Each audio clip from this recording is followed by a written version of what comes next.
करके डुला दिया। हो गया। आइए दोस्तों, साइंस एमसीक्यू क्लास 7 की साइंस एमसीक्यू को देखेंगे। आइए, कहते हैं विश्राम की अवस्था में किसी स्वस्थ व्यक्ति की स्पंदन दर सामान्यतः 72 से 80 स्पंदन प्रति मिनट होती है। 1 मिनट में जो होती है ये किसी विश्राम की अवस्था में किसी स्वस्थ व्यक्ति की स्पंदन दर सामान्यतः 72 से 80 स्पंदन प्रति मिनट होती है। हृदय वक्ष गुहा में स्थित होता है। हृदय जो होती है वक्ष गुहा में स्थित होता है। दोस्तों, हृदय को अंग्रेजी में हार्ट कहते हैं। HEART।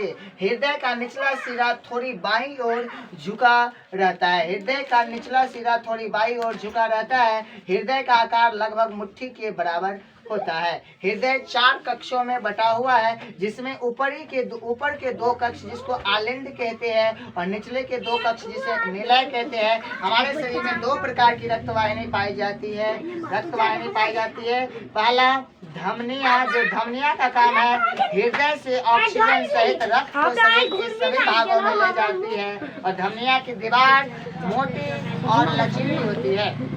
जो नलियां रक्त को अंगों से हृदय की ओर ले जाती है उन्हें शिराएं कहते हैं। धमनी हमेशा ऑक्सीजन समृद्ध रक्त ही ले जाती है। धमनी हमेशा ऑक्सीजन समृद्ध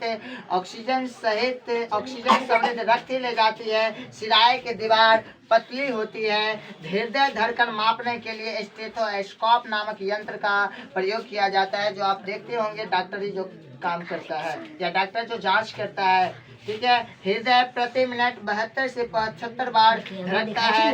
एक बात पता होनी चाहिए कि जो हृदय है मनुष्य के जीवन से जन्म से लेके मरण तक बिना रुके हुए, यानी कि मरने की अवस्था से पहले तक बिना रुके हुए काम करते रहता है। और हृदय प्रतिदिन लगभग कम से कम 1 लाख बार धड़कता है। 1 लाख बार धड़कता है। रक्त परिसंचरण, ये रक्त परिसंचरण से जुड़ी का MCQ था। ये रक्त परिसंचरण का खोज किया था विलियम हार्वे ने, जो एक अंग्रेज था। और हार्वे ने रक्त को एकल तत्व माना था, लेकिन आगे चलकर ये प्रमाण सिद्ध नहीं हो सकता। परंतु आज हम जानते हैं कि रक्त एकल तत्व नहीं बल्कि कई पदार्थों का मिश्रण है। विलियम हार्वे की मृत्यु 79 वर्ष की उम्र में, यानी कि आयु में 3 जून 1657 ईस्वी को हो गया। आइए, एक चीज यहाँ पर छूट गया है, हृदय 4 कक्षों में बटा हुआ है, जिसमें तो लिख दिया गया है, लेकिन हमारे शरीर में 2 प्रकार की रक्तवाहिनी पाई जाती है, जिसमें पहला होता है सीरा, दूसरा धमनी। या आप ऐसे भी कह सकते हैं, ये उल्टा पुल्टा लिखा जाए उससे बहस नहीं। आप इसे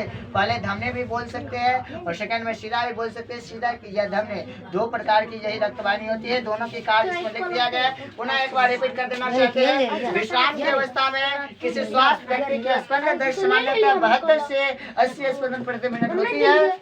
हृदय वक्ष गुहा में स्थित होता है। हृदय का निचला सिरा थोड़ी बाईं ओर झुका रहता है और हृदय का आकार लगभग मुट्ठी के बराबर होता है। हृदय 4 कक्षों में बटा होता है, जिसके ऊपरी के 2 कक्ष आलिंद कहलाता है और निचले के 2 कक्ष निलय कहलाता है। हमारे शरीर में 2 प्रकार की रक्तवाहिनी पाई जाती है, जो धमनी और दूसरा शिरा है। धमनियां हृदय से ऑक्सीजन सहित रक्त को शरीर के सभी भागों में ले जाती है और धमनियां दीवार की मोटी और